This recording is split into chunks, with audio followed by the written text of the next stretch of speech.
Israel vivia um grande declínio espiritual. O rei de Israel, Acabe, o pior rei da história da nação israelita, influenciado por sua esposa Jezabel, filha de um sacerdote de Baal, levou o rei a converter-se ao culto pagão de Baal, que significa dono, o deus da fertilidade.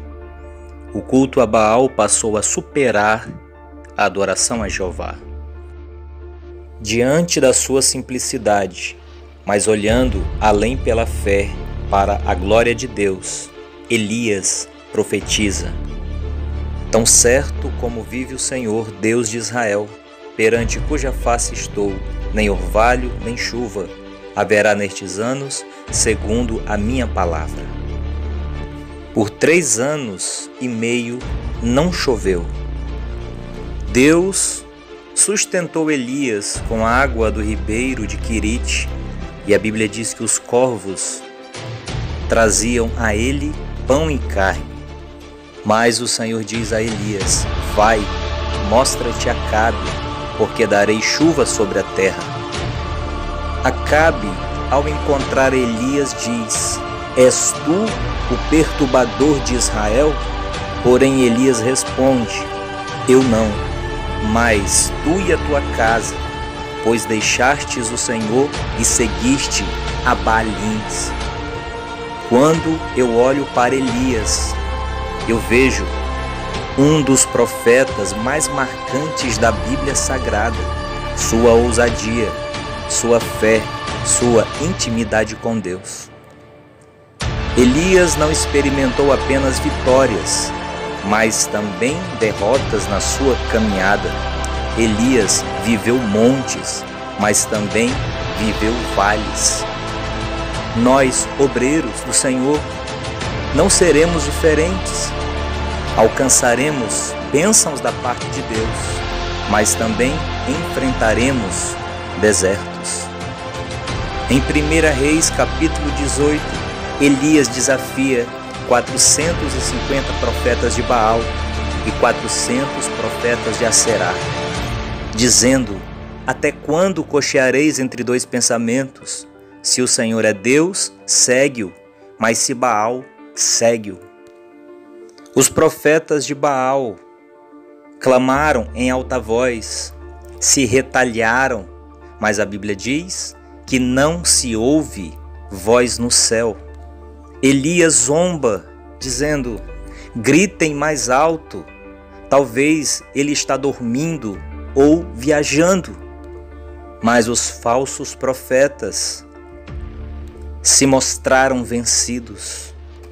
Elias conserta o seu altar com as 12 pedras que representavam as tribos de Israel.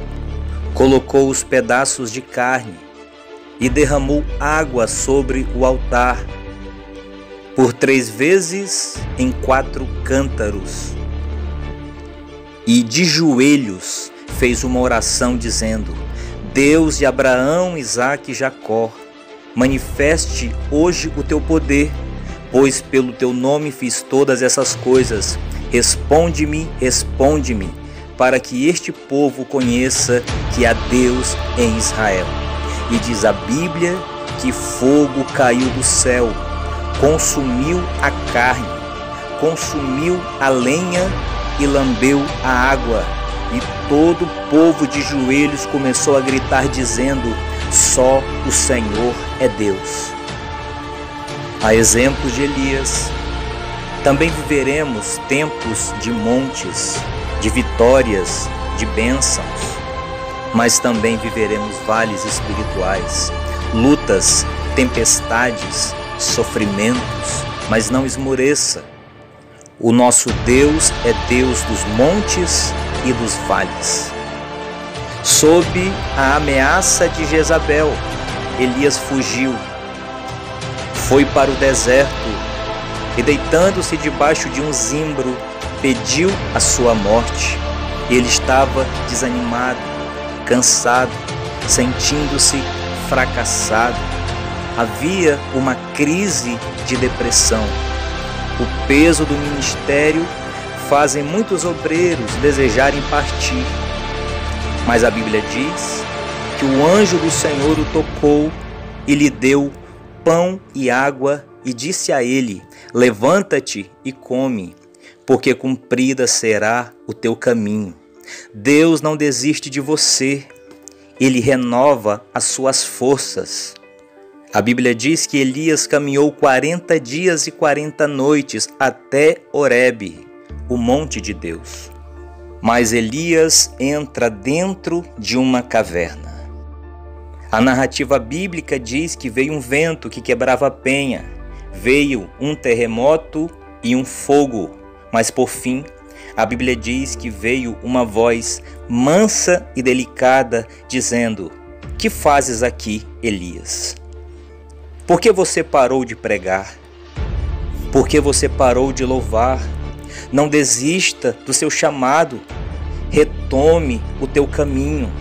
O Senhor conta com você. As suas lutas não são maiores do que o teu Senhor.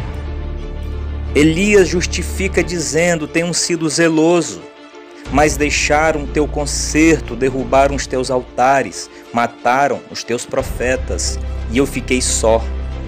Deus não quer desculpas, Ele quer ação. Saia da caverna do desânimo, saia da caverna da comiseração. Porém, a obra do Senhor não pode perecer. Deus não vai se humilhar para você voltar. Se Elias desistir de profetizar, Deus levanta Eliseu no seu lugar, pois o Senhor respeita o nosso livre-arbítrio. No segundo livro dos Reis, a Bíblia diz que um carro de fogo com cavalos de fogo o separou, Elias de Eliseu, e Elias subiu ao céu num redemoinho. Porém, a sua capa caiu sobre Eliseu, que recebeu a unção dobrada do Espírito que estava em Elias. Cumpra o teu chamado, faça a obra de Deus com fidelidade e temor, pois existem muitas vidas que precisam ouvir a sua pregação, que precisam do seu pastoreio, que precisam do seu conselho. Seja fiel a Deus, pois o Senhor, Ele conta com você. 1 Timóteo capítulo 4, versículo 6 diz: propondo essas coisas, serás bom ministro de Jesus Cristo, criado com as palavras da fé e da boa doutrina que tens seguido.